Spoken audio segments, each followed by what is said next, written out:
Hi everyone, Jeff Swan here, and this is another episode of The Signal, the podcast where we come to you and discuss real things that are happening in the world of selling to government. So, the first thing I'd like to do today is talk about, well, why you're here today is actually we're talking about the navigation, how you can navigate funding changes and regulatory changes in the government and take advantage of the opportunities of these new programs. So, I had a coffee chat last week with a colleague who I hadn't really seen in years. And since that time, that last meeting, the world has changed. We went through the COVID situation, you know, Biden coming in, Trump coming in and replacing him, all the wars and all the other things that have happened in the meantime that have kind of kept business owners on their toes and constantly wondering what's going to happen next. So as a business owner, you can sit there and just go like, you get shell shocked from everything that's happening. How do I run a consistent and scalable and growing business while everything around me changes, sometimes for the good and sometimes for the bad? Well, I'm going to tell you a little bit about how we view the situation here at Outbound SOS and why we feel like it's so important to roll with the punches, not align yourself with these changes, and think of the concept of, I don't remember where I heard this quote from, but it was, the only constant is change. And this is so important to operating when you sell to government because change is cyclical. It's built into the system with, fast election cycles, re-election, changing governments, reappointments, all these other things. The government actually is designed to change. So with that in mind, I'm going to go back to this coffee chat. Is we had a really extensive conversation around this gentleman's go-to-market strategy and how he needs to adjust it to take into account some significant changes in federal funding in the US now that Trump came into power versus Biden. Now, I don't care what side of the aisle you're on, but the actual practical implications of this change for this gentleman was that there were programs that Biden came out with and sponsored and supported that Trump vehemently opposed that were directly related to what he provides. So in looking at these programs, he was able to secure two huge state level contracts that dwarfed anything else that he had in his entire company and allowed him actually to grow quite significantly over the time since we last talked. And then out of nowhere, new person gets in office at the federal level and boom, the rug is pulled right out from under him. And now what do you have? Basically have to rewrite your entire strategy that was built on something that you were kind of counting on for years and years.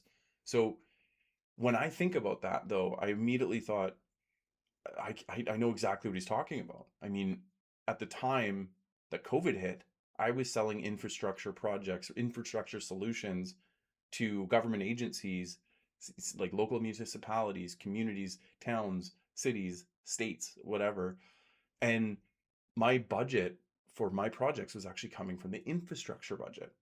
Now, I had the head of FEMA, there's a former head of FEMA on my podcast for this business, and he explained to me and my audience in very strict detail that the same budget that I was counting on for my projects, and I had, millions of dollars in pipeline of new projects for this thing.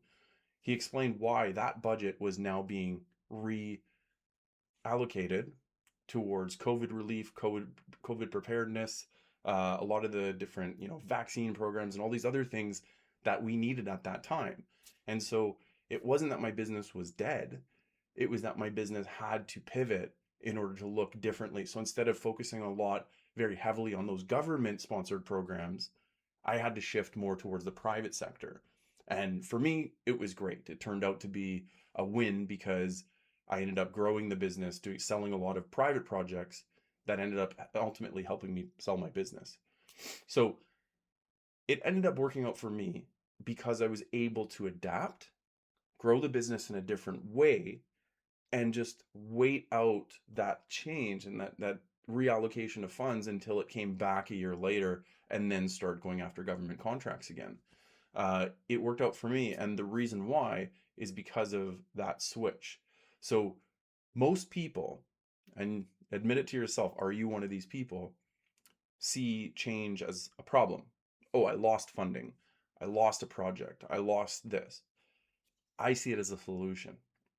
So the reason why is that when change happens in anything in your life, new opportunity comes up because people are trying to adapt to the change. So all you have to do is sit there, scratch your head, meditate, whatever you have to do to get yourself in the headspace of realigning. And nothing that happens in your business is a game changer in a negative way. It's a game changer in a good way. You just don't know it yet until you really think it out. But let's just take some practical examples. So in this gentleman's business, there are some grants that there was about $50 million in funding from the federal government of Canada to provide these types of programs that this guy sells. Over the course of the 7 years this program was offered, it actually more than doubled to $110 million because of the adoption and because people in power recognized that there was a greater need for these types of solutions that were offered through or that were funded through the grant. So from there, when it came time to that program ending, instead of just canceling the program, it was immediately replaced with a much bigger program with a much greater objective, which now funds about $530 million. So again, more money, more opportunity, different stipulations, slightly different qualifications and that kind of stuff. But either way, they still got the funding.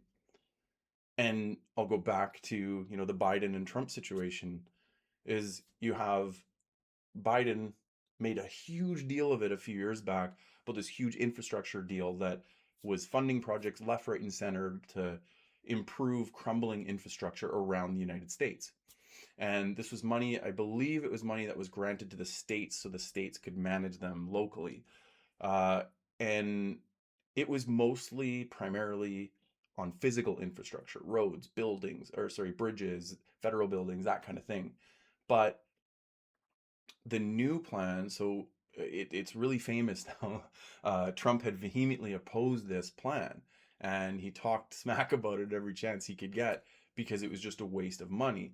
So I don't really know the ins and outs of this, and I'm not speaking to that, but from what I understand, there was this infamous opposition from Trump, and he defunded programs, canceled programs, refused to deliver funding that was already approved, all those types of things that ended up leaving a lot of people who even had approved projects out of the water.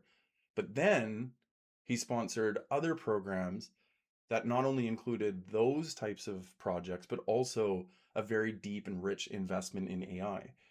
So as you can see, it the headlines will tell you that, oh, infrastructure spending is dead, and everybody's screwed who's part of this. But all they had to do is really realign themselves and not think politically, but think of, okay, what are the actual bootstrap problems? What is the problem that's happening, and what is happening in response?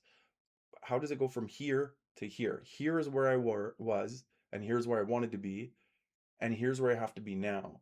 A lot of times, this one can actually be better.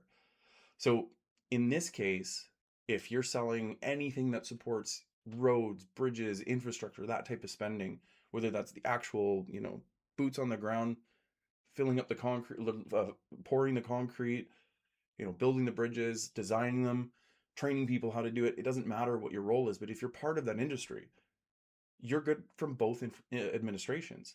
It just, if you're watching the news and you're just thinking about that, that's a different story. It's really easy to get stuck on that. But anyways, so the play. What do you do as a seller when the regulations that dictate your business and how profitable your business is and fund the projects that you get, what do you do when that changes?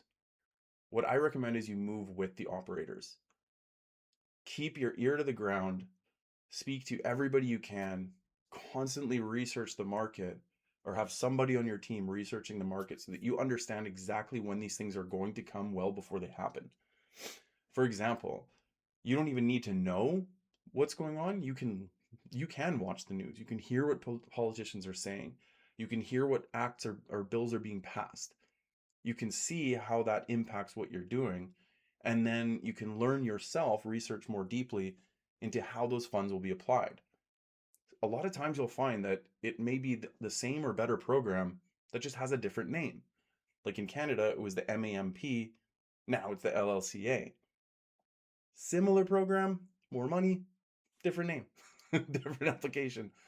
It's not that hard, but the point I'm trying to make here is that smart operators move with the regulators instead of being the. I like to use this analogy. I use this for my boxing students when I coach boxing. I say, be the water, not the rock. So don't be the person standing there in the way and just trying to get hit. Move around.